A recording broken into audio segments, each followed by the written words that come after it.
Oh, Mr. John, I see you're enjoying the soup you've made. Yep, Yep. it's delicious. Very good. One of the things we learned in chef school. All right. So, how would you say this soup is like tastes better and healthier than say like an average like American soup you've noticed? Like An American soup? I meant like, like a generic soup that you've had here that's like a famously American brand. Ingredients are these ingredients are all organic. This has less salt in it, no preservatives, and wasn't frozen or anything. It's just cooked fresh, and we eat it fresh. Very foreign, and it's a lot of here ingredients and a lot of foreign style to it. It's actually Italian. Yeah? I cooked it as an Italian, even though I'm Greek. In chef school, my soups and sauces are mostly Italian because the chef that taught me it is Italian. So I put Italian seasonings in it, tomato sauce instead of chicken base, and penne noodles. So it has a very Italian twist to it, a very international twist to it. Not like just beans and stuff, just Italian vegetables and red sauce and noodles. That's what I did. So. And tell me, so you're Greek, you make Greek cuisine. I'm a French chef, but I cook Greek cuisine. So you cook a lot. You cook international cuisine from what I've gathered. Now tell me some differences between American and international cuisine, and tell me which one you like better and why. American cuisine is actually a mishmash of all kind of different international cuisines. A lot of Latin American, French down in Louisiana, Texas Panhandle, Florida Panhandle. Mm-hmm. So America has its own cuisine, but it's mostly out of need, out of what's available, a lot of beef and potatoes, because that's what America grows. I like American cuisine. It's simple. It's ingredient driven, but international cuisine I like better because that's what I ate when I was a child, and we're a Greek family from Greece, and so I'm more used to eating those foods, seafoods, a lot of herbs, rosemaries, that type of thing, herbs that are grown in Greece, olive oil, lamb as opposed to beef, and that's why I'm more comfortable with it because I ate it as a child. So generally I become more comfortable with what we eat early on or what we are eating more of, and that's why I'm more comfortable with Greek cuisine. And even when I cook, I tend to cook a little more international because American cuisine is hard to figure out for me because I wasn't trained in it. Yes. When we look at international foods and we look at American foods, how come when we look at this compare the two, the international concept of it, like from other cultures, just tastes better and is healthier than say an American food? Like how come that's the case usually? I wouldn't say it's usually the case. I think it's a generality. I think people attribute what they don't know or something mysterious as better or better for you, better tasting, better for you, something we don't have every day. There's a huge American farming cuisine that is great for you. It's organic vegetables, organic fruits, meats grown on the farm to table, which is an American derivative that's very, very healthy and very, very tasty. The thing about it is that America is more processed, it's more spread throughout the country, it's more commercialized, and that's why I think American cuisine gets lost as opposed to, let's say, Greek cuisine. Greek cuisine, the towns are smaller, the supply chains are limited, and so we eat what's around us, and we tend to go more farm to table, which generally creates a better quality of food, a better tasting food. When did you find out that Greece had this kind of style and America had this style? And what do you think about it? I grew up eating Greek food because my mom's from Greece and my dad is from Greece and my grandparents, everybody's from Greece. So I ate Greek food. So I've always liked it. I've always felt comfortable with it. American food I learned in school from school lunches, and so that was no good. So my opinion of American food was based on school lunches for the first 16 years of my life until I started, eating in other people's homes and just eating other foods. So that's probably why it generated an opinion on mine. So you had a thing. I find out that you had a thing. You used to own Prime, which was a very fancy establishment. A lot of people loved and go there. Tell me some things about there, as far as the food. Prime was a white tablecloth restaurant. It was a steakhouse and French cuisine. So we had limited French sides like the spinaches and the au gratin and the snails, different things. A lot of French sides, and then we had steaks and seafood. So we had one chop, 3 different kind of fresh cut steaks. It was white tablecloth, so it's easy to be gourmet because money was no object. So we would just buy the best of the best. We would buy the best rated beefs and the best rated vegetables, farm to table again. I got the pick of the crop because people wanted to be associated with the restaurant. We sold it twice. And the first time, the chefs that we sold it to weren't able to keep it up, so they gave it back to us. We brought it back up again to profitability and sold it a second time.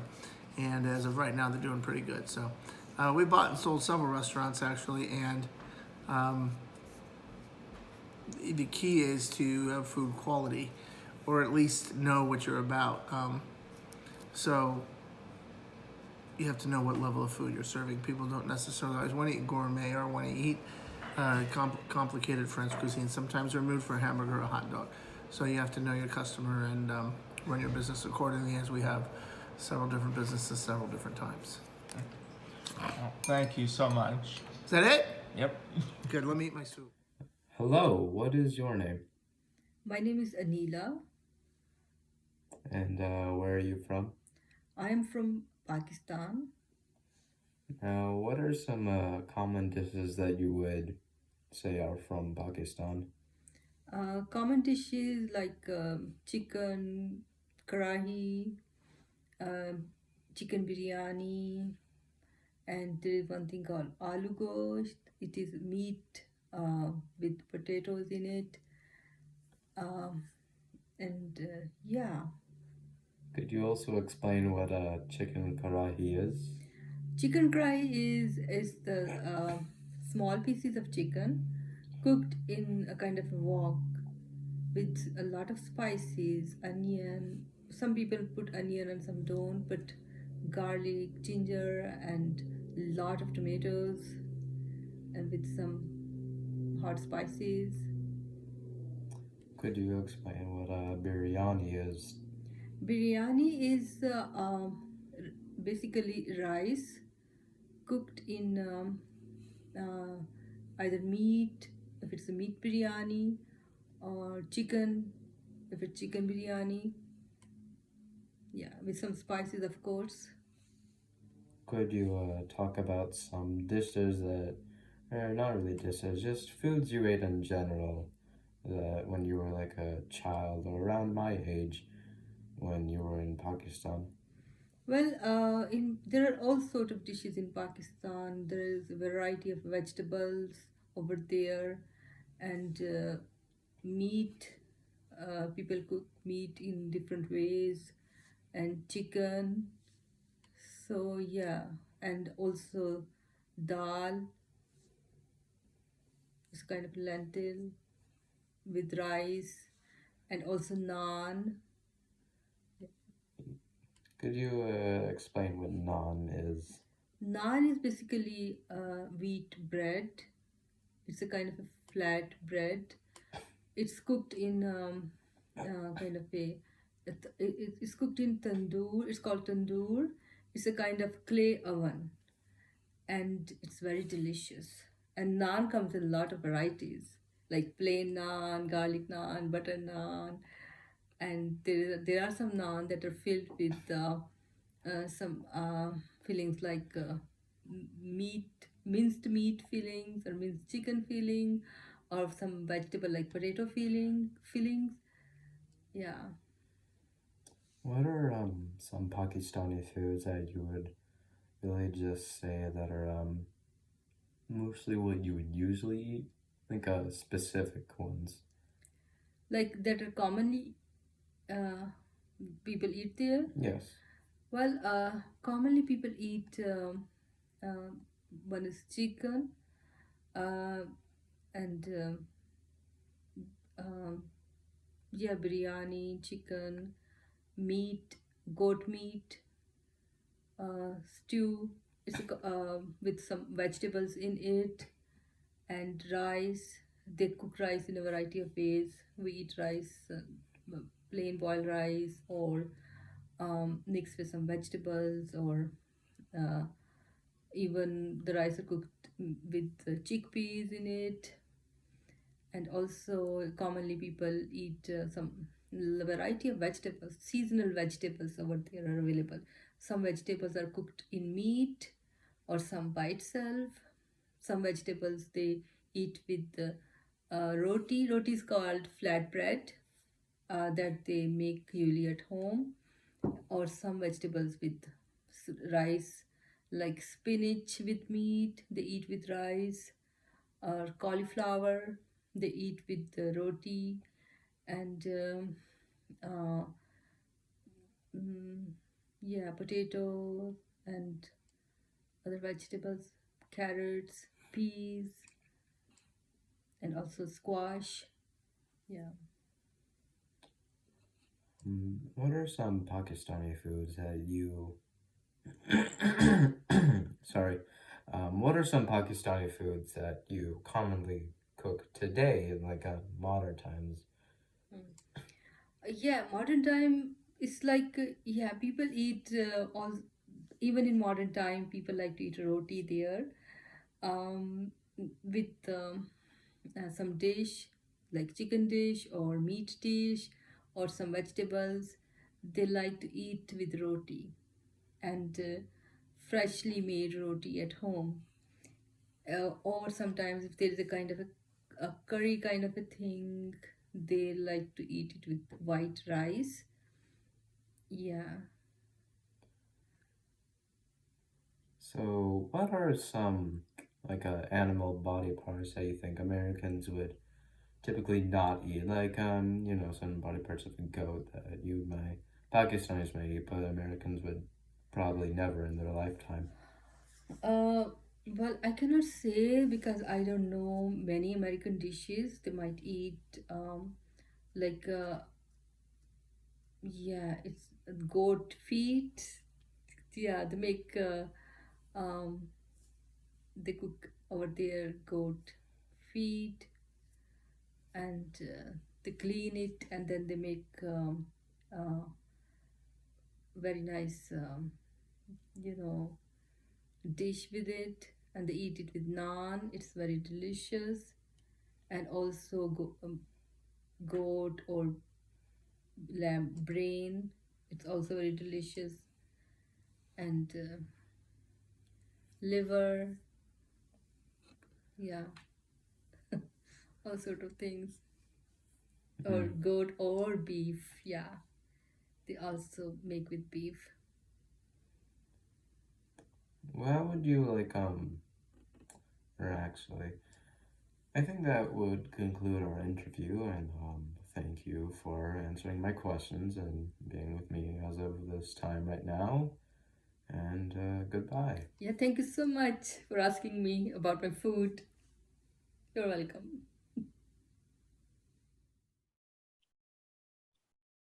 Got it. All right, so hello. So who are you and where are you from? My name is Melinda Phillips. I am from Taiwan, and now I live in Texas. All right. And what is the food like in Taiwan? Food in Taiwan. Wow. So typically, we eat out a lot, and usually street vendor. But at home, we do a lot of home cooking. So typically, like if you go out like in Texas, Southern style cooking, what you eat on the table will be something like that you will see in Taiwan. But where I come from, because I grew up by the ocean, so we tend to eat more fish. Yeah. All right. And how often do you eat or cook this Taiwanese food in America? Oh, well, when I miss my Taiwanese food, I go to this restaurant nearby in Richardson, Texas. This couple, they're from Taiwan, and they make this special few dishes that I always just order that few dishes when I show up. They know what I want, so that is something I will go, and maybe I'll go for maybe a few times a year. But when I have my craving, I will look for recipe to cook some stuff, or I'll call my mom and beg my mom to teach me how to cook certain food that I'm craving for. All right. And what is your favorite Taiwanese food? Oh, that's a lot. So again, I grown up in the fishing village, so seafood is my favorite. Any kind of seafood you can think of, I have no problem eating it. And when I crave about Taiwanese food, I probably will go to Japanese, because my parents, they were born when Taiwan was part of Japan, and my mom, the way my mom cook is like Japanese food. So I can just literally go to Japanese restaurant and then get my down home cooking. Yeah. And so my favorite Taiwanese food, seafood, and of course there's street vendor stuff you can find anywhere in Taiwan. It's called stinky tofu. Um, and then Taiwanese special popcorn chicken. And yeah, those are very, very typical. Yeah. And in your perspective, what would you say American food is? American food, okay, so it depends on so America is an immigrant country, so people are from all over the world. So it depends on the community. You will find different kinds of cuisine. Like if you nearby Filipino community, you will find Filipino food. If you go into somewhere there are a lot of Vietnamese, that's of course you'll find Vietnamese food, right? So I think in America, people think the typical American food just hamburger, French fry, and that's just fast food. Hollywood really just show that to all over the world, think that American only eat fast food, which is not true. In America, we have cuisine from all over the world, and that is the same thing in Taiwan, because Taiwan is a big immigrant country too. So we not just have heritage Chinese food; we have fusion because of Japanese occupation. We have a lot of Japanese influence, and because before Japanese went to Taiwan, Chinese went to Taiwan. We had Portuguese, Spanish, so we also have those Western European influence too. So in Taiwan, you will see things with the different fusion. It would be the same like in Texas. You will see that Texas American food mixed with Mexican food called Tex-Mex. So I think people will it's pretty similar, yeah, to my that's what I think, yeah. All right. And final question, what would you say is the biggest difference between Taiwanese food and American food? The biggest difference, I would say, okay, Taiwan is in Asia, America is in America, kind of Western country. So US, the food in the US more like Western style, more potato, meat, but in Asia, it would be more rice based kind of food with seafood. I think that would be the biggest difference. All right. Thank you for interviewing me. And it was great talking to you and learning about Taiwan. Yeah, I hope you have one day you go to Taiwan to experience yourself. Yeah. Have you heard of bubble tea? I have heard of bubble tea. Oh yeah, that is from my hometown, and now is popular all over the world. It's amazing. Yeah. Yeah, when I was a kid, that bubble we put it on shaved ice. How would I know that when I grown up, somebody put it in the milk tea? Yeah. Yeah, Taiwan, very interesting. Love that country. You should go when you get a chance. Maybe I will. Yep. Good luck. Thanks. All right. 谢谢，再见。拜拜，再见，谢谢你。